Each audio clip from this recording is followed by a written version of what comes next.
बड़ी तेजी के साथ पढ़ रहा हूँ। अगर कोई सुन के अली का कसीदा पूरा मुंह बनाए जहन्नुम में जाए, अगर नाम हैदर के नारे को सुन के कोई तल बनाए जहन्नुम में जाए, बस तवज्जो के साथ सुनिएगा, जुमले आपके दिल में जगह खुद बना लेंगे। अगर कोई सुन के अली का कसीदा पूरा मुंह बनाए जहन्नुम में जाए, अगर नाम हैदर के नारे को सुन के कोई तल बनाए जहन्नुम में जाए, वो सिद्दीक़ अकबर, वो दीदार हैदर का चेहरा अली का और निगाह अबू बकर जो कज़्ज़ाब उनका मोहब्बत का रिश्ता अदावत बताए जहन्नुम में जाए। अली का वलीमा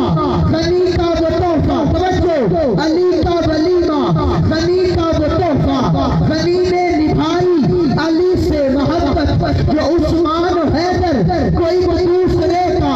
दुश्मन बताए जहन्नुम में जाए। वो जन्नत के शाहों की उस माँ के दर पर वो मजबूत हाथों से प्यारी हिफाजत जो उस्मान का कातिल अली